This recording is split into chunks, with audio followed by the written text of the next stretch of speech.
Hello, folks. I'd like to share a little video with you here that is a recreation of something that happened at my house on the 6th of August, 2019 at a little after 9 p.m.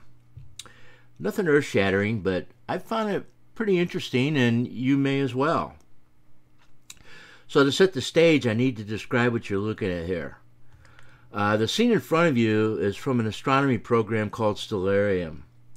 This is quite a sophisticated little program that I use to anticipate or recreate celestial positions. Stellarium can be set up to view the sky from almost any time and place on Earth. And what you're seeing here is a view of the sky from my front porch at the time of my little serendipitous event.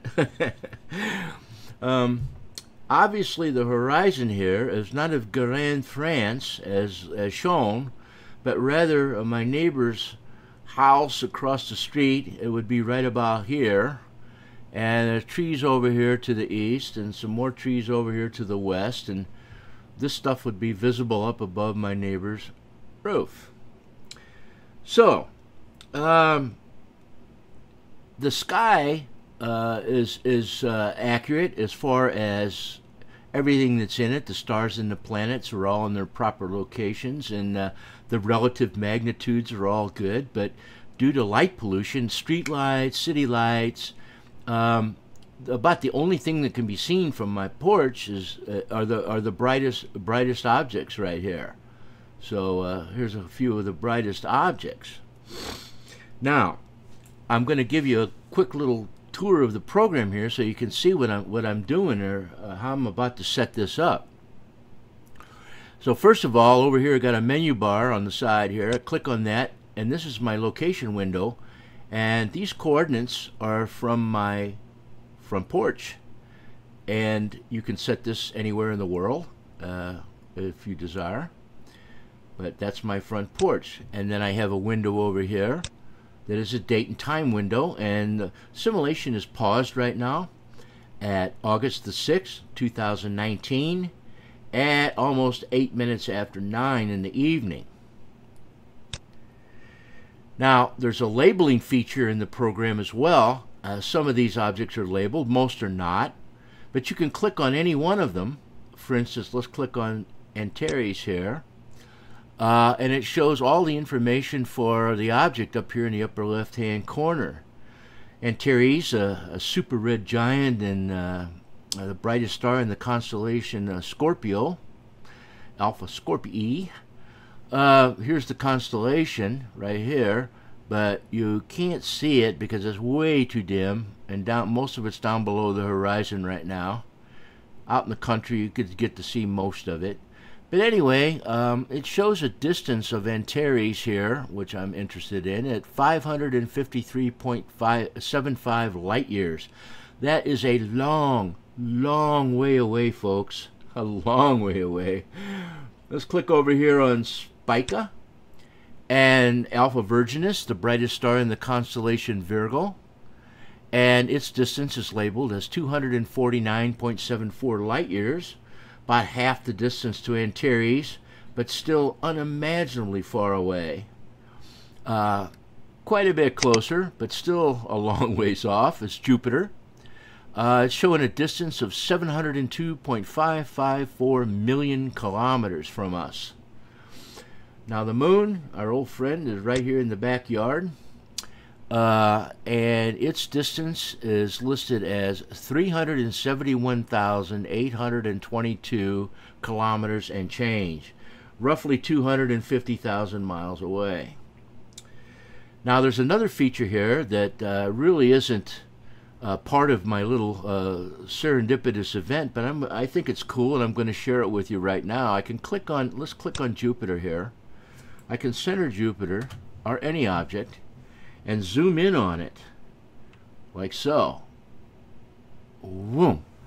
And there we see all of the 4 major moons of Jupiter, apparently lined up all on the same side of the planet at that particular moment in time.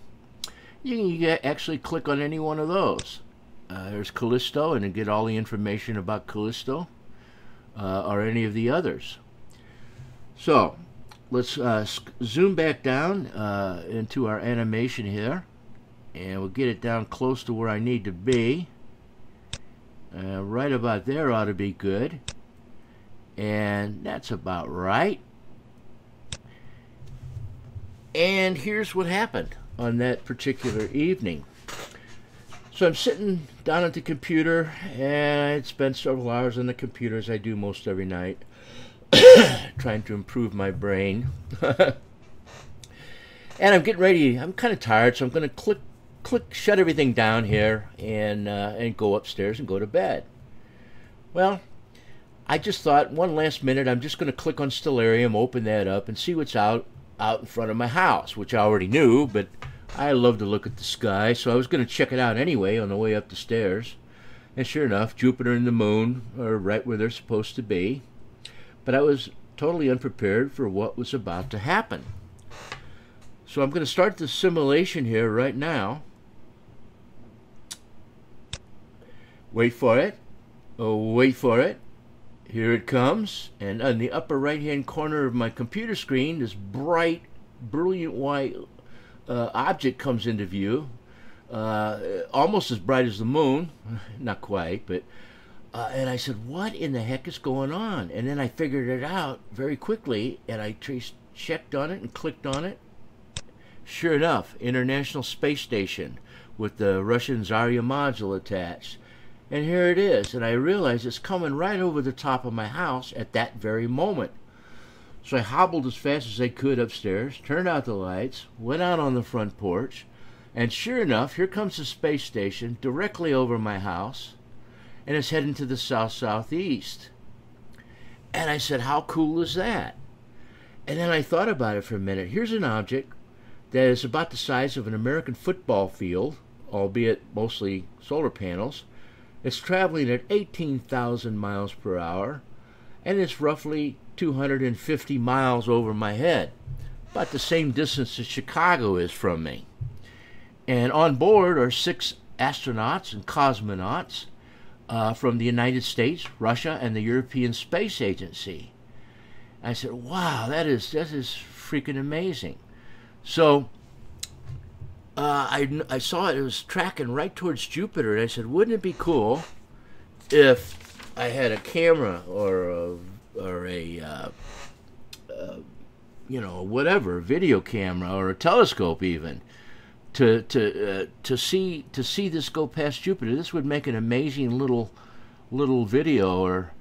But alas, I didn't have those things, so I have to settle for the recreation, which is just fine with me. So the thing was heading down into the south-southeast, and there was a big bank of clouds down here, and it was soon going to go behind those clouds. So I came back, and I'm just standing there, and looking at this beautiful clear sky and thinking, wow, that was pretty amazing. A few minutes either way, and I would have missed this event altogether. So I guess that's what happens. It made me happy. And that's part of what a coincidence, a happy coincidence is. It's called serendipity. So I really enjoyed it, and I hope you will too.